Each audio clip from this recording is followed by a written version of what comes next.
చదువు ఇంటర్లో వదిలేసి నేను చదవటం నేర్చుకున్నాను. నేను చదువు ఇంటర్ ఆపేశాను కానీ చదవటం ఎప్పుడు ఆపలేదు. ఈరోజు ఓడిపోయినా ఎందుకు శక్తి ఉంటుంది, ఓటమిలో కూడా ఎందుకు శక్తి ఉంటుంది అంటే, ఇందాక చెప్పాను కదా, books are the training weights of our mind అని. చదవటం వల్ల మనకి మానసిక శక్తి చాలా బలపడుతుంది. మామూలు బలం. నేను చాలా సంపాదించాను అని అనుకున్నప్పుడు నాకు నిజంగా సినిమాలు గొప్ప విజయం సాధించడం నాకు ఎప్పుడు ఆనందం కలగదు. మా వదిన కానీ మా అన్నయ్య దగ్గరికి వెళ్ళిన అంటే నాకు ఈ బుక్ ఫేర్కి రాగానే నాకు ఎక్కడో మద్రాసులో ఇప్పుడు చెన్నైలో ఒక తెలుగు ఇట్లాగే బుక్ ఫేర్కి వెళ్ళేవాడు. అక్కడ బుక్ ఫేర్ జరిగేది, తెలుగు సెక్షన్ కూడా ఉంది. అందులో రకరకాల పుస్తకాలు. అప్పుడు నేను కొన్నది మొదటిది దేవరకొండ బాలగంగాధర్ తిలకర్ అమృతం కురిసిన రావు, అలాగే మార్క్ ట్వైన్ అనువాద ప్రచనం, ఇవన్నీ కొనుక్కొని ఇంటికి. అలాగే నండూరు రామ్మోహన్ రావు గారి విశ్వదర్శనం, ఇవన్నీ మనకి ఇంటికి వచ్చి ఎప్పుడు ఓపెన్ చేయాలి. అవి ఆ కొత్త పుస్తకాల వాసన అది మర్చిపోలేము. అవి ఓపెన్ చేయగానే దానికి కొత్త సువాసన ఉండదు. అంటే వర్షం చినుకు పడ్డప్పుడు ఎండిపోయిన నేలకి మట్టి వాసన ఎలా ఉంటుందో, ఒక కొత్త పుస్తకాన్ని తీస్తే ఆ వాసన అది తాగు ఎంత మొత్తుగా ఉంటుందో ఒక పుస్తక ప్రియుడికి తెలుసు దాని భావం. అలాగా ఆ రోజు అంటే నేను ఎందుకు నన్ను ఈరోజు పాలిటిక్స్లో కూర్చోబెట్టి నాకు ఎందుకు ఇంత బలం ఇచ్చినాయి అంటే, మన ఈ మధ్యన మన్యం ప్రాంతంలో కూడా వెళ్ళగలిగి ఎందుకు అర్థం చేసుకోగలనంటే, ఎందుకు నడవగలనంటే, ఎప్పుడో కేశవరెడ్డి రచించిన అతడు అడవిని జయించాడు. ఆ పుస్తకం చదివితే తప్పిపోయిన చుక్క పందుల కోసం అతను ఎంత కష్టపడ్డాడు అంటే, మనం ఇక్కడ మణులు మాణిక్యాల కోసం కష్టపడతాం. ఒక గిరిజనుడికి ఆ చిన్నపాటి ఆధారమైన తన చుక్క పందులు వెళ్ళిపోతే ఎంత కష్టపడతాడు, ఎంత ఇబ్బంది పడతాడు, అది ఆ కష్టం నాకు అర్థం చేసుకున్నాడు. అంటే ఎంత ఇబ్బందులు పడతారు. అలాగే చిన్న కథలు చదివిన, అలాగే మన సంస్కృతి గురించి అర్థం చేసుకోవడానికి ఎప్పుడో చిన్నప్పుడు 5వ తరగతిలో ఐ థింక్ ఆంధ్రపత్రిక సరిగ్గా గుర్తులేదు, దాంట్లో హాహా హూ అని చెప్పి మన విశ్వనాథ సత్యనారాయణ గారిది ఒక ధారావాహిక సీరియల్ ఉండేది.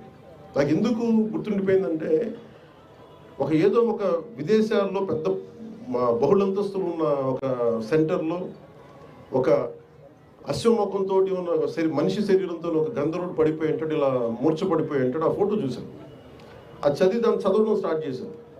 ఆ హాహాహు చదివితే విశ్వనాథ సత్యనారాయణ గారిది మన సంస్కృతి పట్ల అవగాహన అర్థం అవుతుంది. అంటే ఎంత గొప్ప సంస్కృతి అని, అంటే ఎంత గొప్ప సైన్స్ ఫ్యాంటసీ సినిమా అంటే, ఒక జగదేక వీరుడు విజయ అతిలోక సుందర ప్రపంచం దానికి మించింది అంటే ఎంత. అలాగే గుర్రం జాషువా గారిది మనకి ఫిర్దౌసి నా టీచర్ చెప్తే, నా తెలుగు మాస్టర్ గారు రమణయ్య వెంకటరమణ గారు చెప్తే ఎంత హత్తుకుపోయిందంటే, నా గుర్రం జాషువా గారి మీద పాదాలకి నమస్కరించాలని అంత గౌరవం పెరిగిపోయింది. అంత అంటే ఒక వ్యక్తి తాలూకు కష్టం, ఒక శ్రమ దోపిడిని ఎలా చేయకూడదు అనేది మనకి ఫిర్దౌసిలో అర్థమవుతుంది. అలాగే ఒక అడ్వెంచర్ అంటే ఇష్టం, ఎలా చేయాలనుకున్నప్పుడు చివుకుల పురుషోత్తం గారిది, ఆయన బాల సాహిత్యం తెలియనప్పుడు బంగారం చేయడం ఎలా, అది చదివినప్పుడు నాకు కూడా ఇంట్లో నుంచి పారిపోయి బంగారం ఎలా చేస్తే మన ఇంట్లో తీసుకొని తెచ్చేసుకోవచ్చు అనేది ఒక ఫ్యాంటసీ మైండ్ ఉంది. అలాగే ఇంకొంచెం వయసు వచ్చాక ఏది పాపం అని చివుకుల పురుషోత్తం గారు చదివినప్పుడు ఎంతెంత కష్టాలు పడాలి, ఏమేమి నలుగుతారు మనుషులు అని. అలాగే గోపీచంద్ గారు ధర్మవడ్డీ చదువుతున్నప్పుడు మనుషుల స్వభావాలు ఎలా మారిపోతాయి. చెడ్డవాడుగా ఉన్నప్పుడు అందరూ భయపడతారు, మంచివాడుగా ఉన్నప్పుడు సమాజమే చెడ్డదైపు చంపేస్తుంది. ఇలాంటివి విన్నాం. ఇలా ఒక్కొక్క పుస్తకం చదువుతున్నప్పుడు లోపల చాలా తెలియని భావాలు, మనకు సమాజం పట్ల అవగాహన, ఇవన్నీ మనకి కదులుతూ ఉంటాయి. అలాగే విభూతి భూషణ్ బందోపాధ్యాయ గారిది వనవాసి చదివి మెడ్రాస్ చెన్నైలో, మేబీ ఆయన 17-18 సంవత్సరాలు అనుకుంటా. చదువుతున్నప్పుడు ఒక రచయిత కళ్ళకు కట్టినట్టుగా ఒక అడవిలోకి వెళ్తే మోదుగు పూలు ఎలా వికసించుకున్నాయి, అది ఏదో అడవి దహించుకుపోతున్నట్టుందా, ఇలాంటి వర్ణన నన్ను కదిలించేసేది. నన్ను అందుకునే ఒక ప్రకృతి ప్రేమికుని చేసింది వనవాసి అనే ఒక నవల విభూతి భూషణ్ బందోపాధ్యాయ గారు రాసింది. అలా ఒక్కొక్క పుస్తకం ఒక్కొక్కలా ప్రభావితం చేస్తుంది. దాంతోపాటు ఆంగ్ల సాహిత్యం కానీ క్లాసిక్స్ కానీ ఒక్కటి బట్టి నేను చెప్పగలను, తెలుగు సాహిత్యం మామూలు మన అదృష్టవంతులు కాదు. తెలుగు భాషలో మనందరం తెలుగు వారిగా పుట్టడం, అసలు ఎంత అద్భుతమైన సాహిత్యం ఉంది అంటే, ఎంత అద్భుతమైన సాహిత్యం ఉందంటే మనం నేర్చుకోవాలి, చదవాలి. కానీ మన మైండ్స్ ఎంత ఓపెన్ అప్ అవుతే మనకి ఊహించలేము. మనం ఇందాక ఇప్పుడు నాలాంటి వాడి భాష కంటే కూడా, నాలాంటి వాడి ఉపన్యాసం కంటే కూడా, ఇందాక శ్రీనివాసరావు గారికి మనస్ఫూర్తిగా నేను క్షమాపణ చెప్తా ఉన్నాను, కె శ్రీనివాసరావు గారికి. ఎందుకంటే నేను మధ్యలో ఆపేసి అర్థాంతరంగా ఆపేశాను.